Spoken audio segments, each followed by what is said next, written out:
Hi കൂട്ടുകാരെ, പുതിയൊരു വീഡിയോയിലേക്ക് എല്ലാവർക്കും സ്വാഗതം. വ്യത്യസ്തമായ ഒരു വീഡിയോയാണ് ഇന്ന് ഞാൻ ചെയ്യുന്നത്. കാരണം എൻ്റെ വീഡിയോസ് എല്ലാം നിങ്ങൾ കണ്ടു കഴിഞ്ഞതാണ്. പച്ചക്കറികളുടെ വീഡിയോസ്, ഷോർട്ട് വീഡിയോസാണ് ഞാൻ ചെയ്യുന്നത്. അതുകൊണ്ട് തന്നെയാണ് വ്യത്യസ്തമായ ഒരു വീഡിയോ എന്ന് ഞാൻ നിങ്ങളോട് ഇപ്പോൾ പറഞ്ഞത്. എൻ്റെ ചെറിയൊരു ഗാർഡൻ പരിചയപ്പെടുത്താനായിട്ടാണ് ഞാനിപ്പോൾ പോകുന്നത്.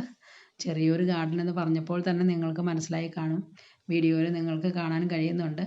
ചെറിയ ചട്ടികളും ചെറിയ ചെടികളുമാണ് വെച്ച് പിടിപ്പിച്ചിരിക്കുന്നത്. വലിയ ചട്ടികളും വലിയ ചെടികളൊക്കെ വെക്കണമെന്ന് ഞങ്ങൾക്ക് ആഗ്രഹമുണ്ട്. അതിനായിട്ട് നമുക്ക് ശ്രമിക്കാം. എന്നാൽ ഈ ചെറിയ പൂക്കളുള്ള ചെടികൾ വളരെ കുറവാണ്. കുറച്ച് ചെടികൾ മാത്രമേ നമുക്ക് പൂക്കളുള്ളതുള്ളൂ. ഇതുപോലെ ഈ കാണുന്നത് പോലെ തന്നെ കുറച്ച് ചെടികളേ ഉള്ളൂ. ബാക്കിയുള്ള ചെടികളെല്ലാം തന്നെ നല്ല കുറ്റിച്ചെടികളാണ്. അതായത് നമ്മുടെ മനസ്സിനെ ഇണങ്ങുന്ന രീതിയിൽ ഷേപ്പ് ചെയ്ത് നമുക്ക് വെട്ടി നിർത്താൻ പറ്റിയ ചെടികളാണ്. ആ ചെടികളാണ് കൂടുതലുമായിട്ട് നമുക്കിപ്പോൾ ഇവിടെ ഉള്ളത്. ഇപ്പോൾ നല്ല മഴയൊക്കെ ഉള്ള സമയമായി കഴിയുമ്പോൾ പൂവുള്ള ചെടികൾ വാങ്ങി വെക്കണം എന്ന് വിചാരിച്ചിരിക്കുന്നു. ഇത് നമ്മൾ കയറി വരുന്ന സ്ഥലത്ത് കാണുന്ന സൂപ്പർ എയർലി പ്ലാവിൻ തൈയാണ്. ഇതിൻ്റെ വീഡിയോസ് ഞാൻ ചെയ്തിട്ടുണ്ടായിരുന്നു, നിങ്ങളെല്ലാവരും കണ്ടു കഴിഞ്ഞതാണ്.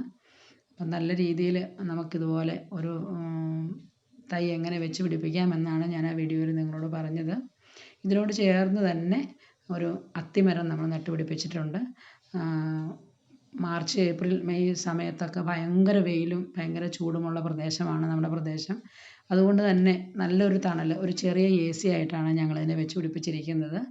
പിന്നെ നമ്മുടെ ഈ ചെടികളുടെ എല്ലാം അത് നീണ്ടു വളർന്നു വരുമ്പോഴും അതുപോലെ തന്നെ പുല്ലുകളൊക്കെ ആണെങ്കിലും വളർന്ന് നീണ്ടു വരുന്ന സമയത്തെല്ലാം ഇതിനെ ഡിസൈൻ ചെയ്ത് ഇതുപോലെ വെട്ടി ഒതുക്കി നിർത്തുന്നത് എൻ്റെ ഹസ്ബൻഡാണ്.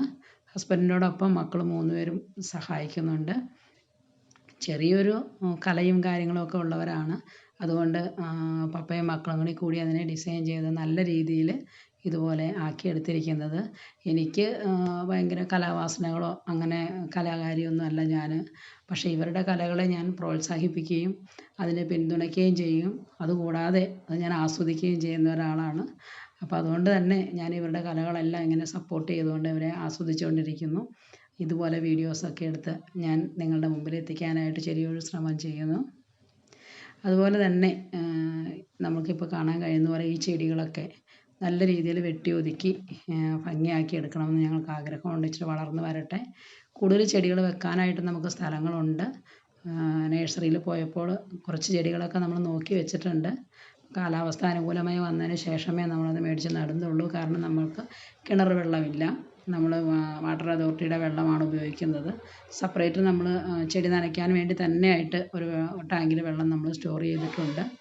അതുപയോഗിച്ചുകൊണ്ടാണ് നമ്മളിപ്പോൾ ഈ ചെടികളെല്ലാം ഇതുപോലെ നനച്ചു കൊടുത്ത് പരിപാലിക്കുന്നത്. ചൂട് കൂടുതലുള്ള പ്രദേശമായതുകൊണ്ട് കൂടെ നനച്ചു കൊടുക്കേണ്ട ആവശ്യമുണ്ട്.